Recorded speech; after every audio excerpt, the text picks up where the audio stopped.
Hey guys, what is up? We are here again back on Pets of Azeroth, going over Nazmir today. But before we get into that, just some updates, because it has been a while since I've put out an episode. Um, Part of that is some personal things, and then part of it is just part of everything that's been going on. So I definitely want to apologize that it's been a long time since I've put out an episode. But hopefully I've got things back to normal now, and I will be getting these episodes out once a week. Um, so with all that being said, I definitely apologize, and we'll get into Nazmir today. I do need to go back and at least re-record a few of the earlier episodes only for visual, because I am going to be putting all of these episodes up on my YouTube also, so you will be able to at least get a visual and see the different pets that I'm going over, and you'll get a visual of all of the information that I'm putting in the podcast. But I do need to go back and re-record those because I was running around on one of my mounts when I was going to the different locations and going over the different information for the previous zones, and the wing flaps showed up on the videos when I was riding the mount, and you couldn't hear me over those wing flaps because I did not have everything adjusted correctly. So I will be going back, and a few of those videos I'm going to get re-recorded and get those up on YouTube. Currently only the intro is out on my YouTube channel, and all of my YouTube information will be in the description below, along with all of the resources that I reference going over the different boss battles and the pets that can be gathered from each zone. So all of that information will definitely be in the details with the podcast. But we will go ahead and jump into Nazmir now, and those pets that are available in Nazmir are a few. There are 15 available pets that are either capturable or obtained through purchase or whatnot. Right now, we will go over all of the capturable pets first. We'll go over each of the pets that can be captured, and then after that, we will go over the pets that you can either buy or drop from a different source. So there are 9 pets that are capturable in Nazmir, and those are going to be the blood fever tarantula, the bog hopper, which is an aquatic. The tarantula is a beast. The bog hopper is a frog. The coastal bounder is also a frog, and that one and the bog hopper appear to share the same skin. It's also aquatic. The elusive skimmer is an aquatic that is capturable, or you obtain them through fighting. You have the glutted bleeder, which is a critter type. You have the returned hatchling, which is an undead type. You have the spectral raven, which is also an undead type. There is the sticky oozling, which is a magic type. And then there is the young sand sifter, which is an aquatic type. These different pets are what can be fought and captured through pet battles. And then it does not look like there are any drops. However,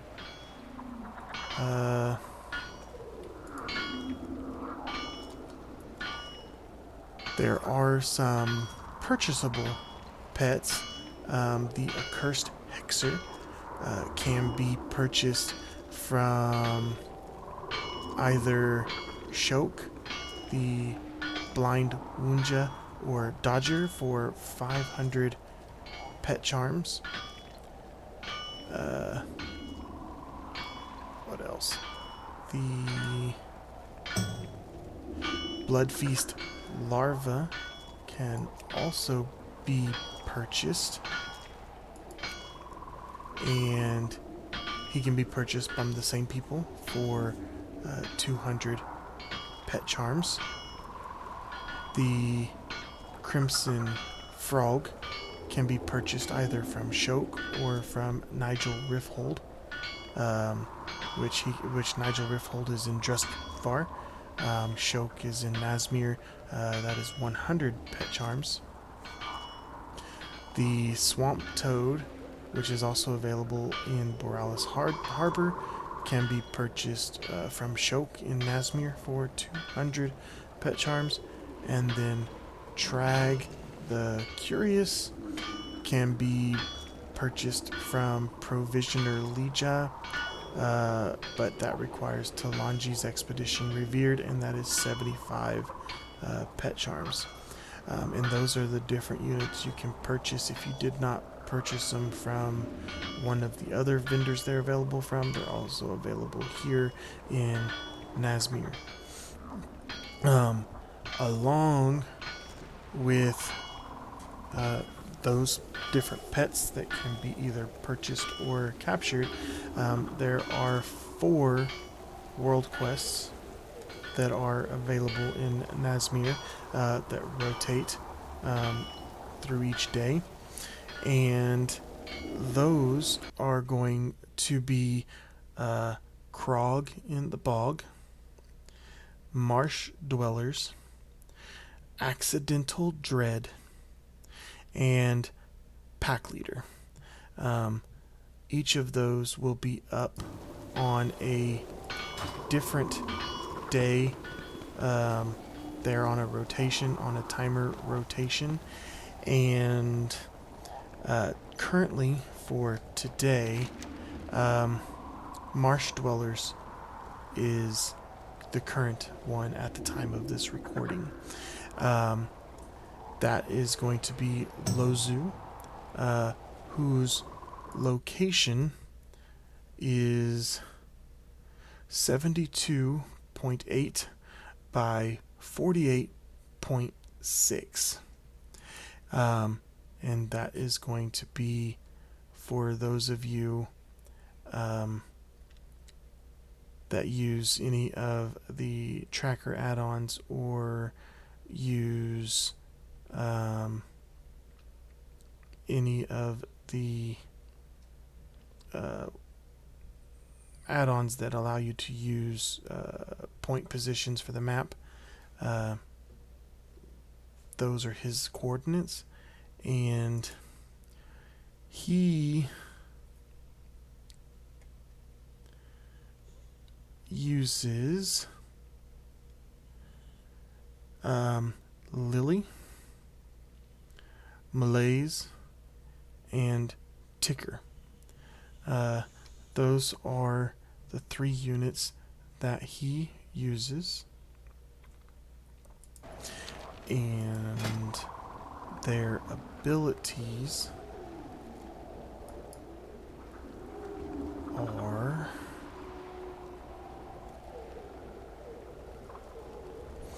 let me get that information.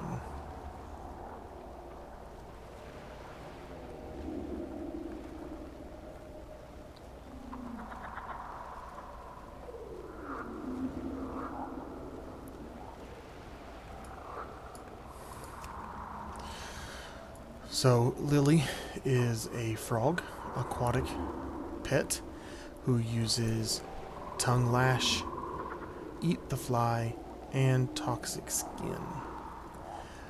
Tongue lash is his main ability. It licks the enemy 1 to 2 times, dealing critter damage per hit. And if the user goes first, it gets an additional attack on top of those. Eat the Fly is a healing ability that gets a 300% boost if his health is below 33%. And Toxic Skin excretes a toxin from his skin for 5 rounds, dealing 5% of the target's max health as damage when they attack. And so that is Lily. Next up is going to be Malaise, who is a flying type pet, and they use Slicing Wind, Screech, and Wind Buffet. Slicing Wind is his primary attack, which does an attack with 1 to 3 blades of wind, dealing flying damage per attack. His second ability is Screech, which frightens the target, dealing beast damage and reduces the speed by 25% for 4 rounds. And then Wind Buffet deals flying damage and forces the opponent's lowest health pet to swap in. So it's a force swap. And his final pet is Ticker, which is also a flying type, and he has Claw, Blood Fang, and Cocoon Strike. Claw is his basic attack, which deals a period of beast damage to the enemy. Blood Fang deals beast damage, and if the user kills the enemy with it, he will regain health. And Cocoon Strike will deal flying damage and increases your chance to block an attack by 100%. So it gives you a guaranteed block for 1 round. And those are his 3 units, or her 3 units that she uses in the battle. And according to the pet battle strategy, the most commonly used team to fight Lozu for marsh dwellers is the Direbeak Hatchling, along with the Nexus Whelpling and the Stormborn Whelpling. And they are interchangeable, which means you can use 2 Nexus Whelplings or 2 Stormborn Whelplings, or 1 of each. So they're interchangeable. But that is the most commonly used. Another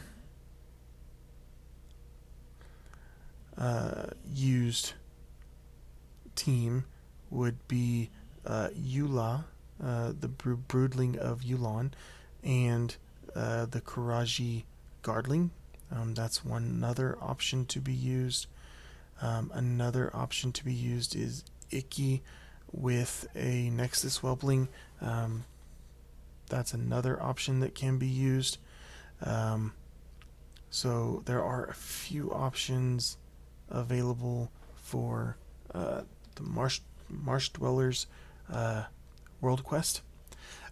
Next on that list is going to be Krog in the Bog. If that one happens to be up, you are going to be fighting Blood Tusk. You will be fighting him by himself. And Blood Tusk is one of the weird looking Ravager, kind of like the boss from the Blood Temple. But you'll be fighting him, and For him, his abilities are going to be either Rip or Horn Gore, Devour or Mighty Charge, or Consume and Consume Corpse. For his first skill slot, he will use either Rip, which deals beast damage and causes a bleed for beast damage for 5 rounds. Horn Gore, which is the other primary attack, is a beast damage gore attack. His secondary skill could be Devour, which is a 2-round ability with a 1-round cooldown. It deals beast damage, and if it kills with that, it restores health, and it attacks for 2 rounds. Or he could use Mighty Charge, which is a 4-round cooldown that deals humanoid damage in a charge. And then his last ability would be either Consume, which is a 1-round cooldown that deals undead damage, and the user is healed for 100% of the damage dealt.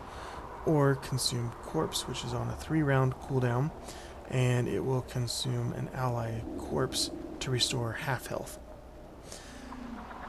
Corpses can only be used once. I know this is a solo fight, so I don't know if that Consume Corpse is really going to help all. But the most recommended fight against him is the Draenei Micro Defender. Some other alternatives could be the Enchanted Broom. That's an option. The Iron Starlet is an option. Little Bling is an option. The Microbot XD is an option.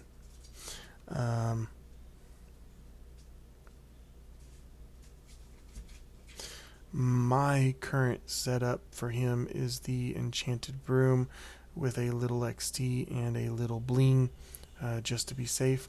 That is what I am using in this fight, and it works pretty good.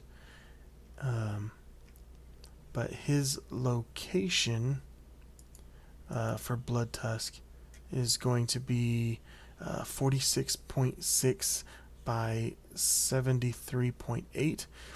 He is just south of the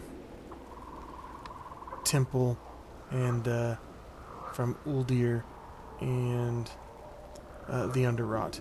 He's just south of them. So when he's up, you'll have the World Quest little icon there above him also. But that's his location.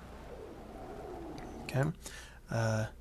Next up, we have Accidental Dread World Quest. And that is going to be Corval Darkbeard. He uses Feathers, Splat, and Bright. Those are the 3 units that he uses. And his location is going to be up at 43.0 by 38.8. He is just south of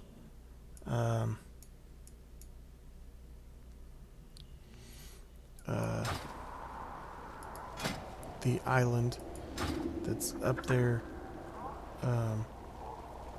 Bwansamdi's island. He is just south of there, the necropolis, and their abilities for his pets are Feathers is a flyer who uses Quills, Liftoff, and Nocturnal Strike. And Quills does 1 to 2 quills, dealing flying damage, and if he goes first, he gets an additional hit. Lift off is an ability where he flies up high. He's unattackable for 1 round, and then on the following round, he deals flying damage. Nocturnal Strike deals flying damage, and if the target happens to be blinded, it always hits.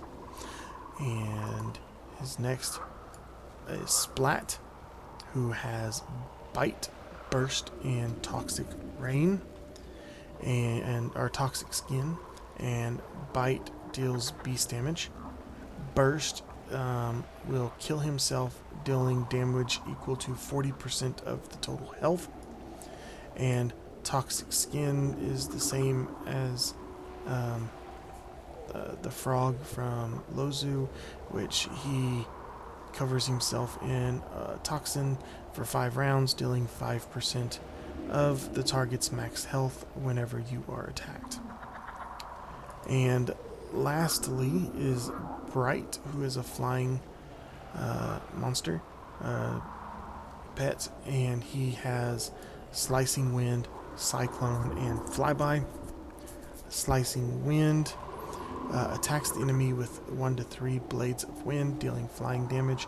Cyclone creates a cyclone, which has a 35% chance to deal flying damage to the enemy team each round, and it lasts for 5 rounds. And Flyby deals flying damage and increases the target's damage taken by 25% for 3 rounds. So some of the suggested teams for him is going to be the Sprite Darter Hatchling, along with the Nexus Whelpling, and those can be interchangeable, or not interchangeable, but there are other options. You could also use the Stormborn Whelpling in place of the Nexus Whelpling, or you can use the Nether Fairy Dragon in place of the Sprite Darter Hatchling if you don't have one of those.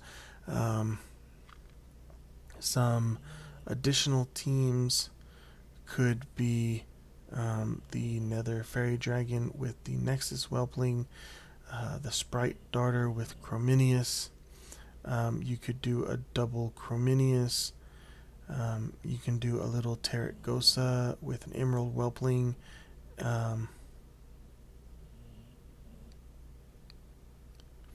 Of any magic affinity, you can use those 3.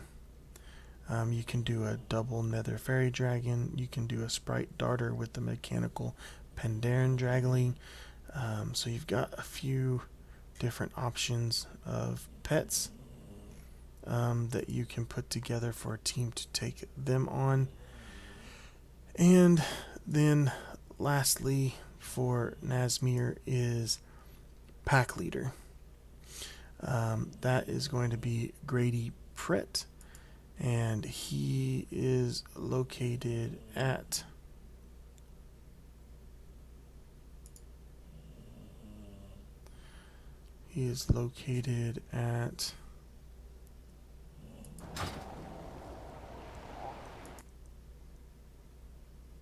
oh, come on.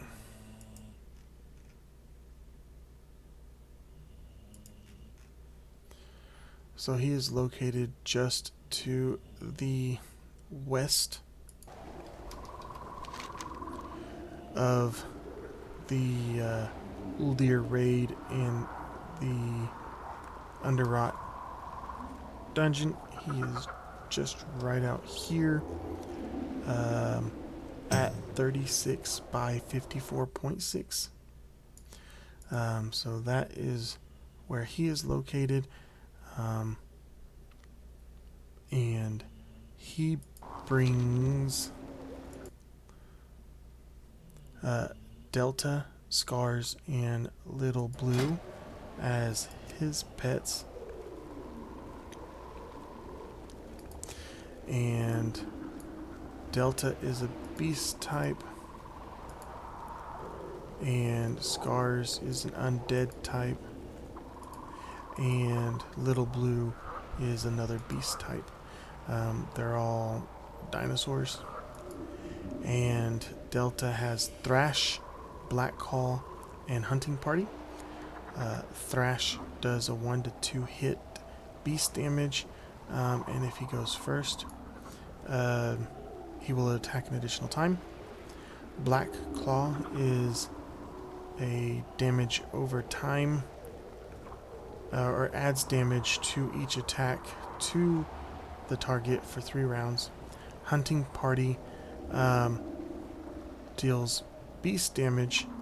Opponents hit by the Hunting Party take a double damage for 1 round, and Hunting Party lasts for 2 rounds.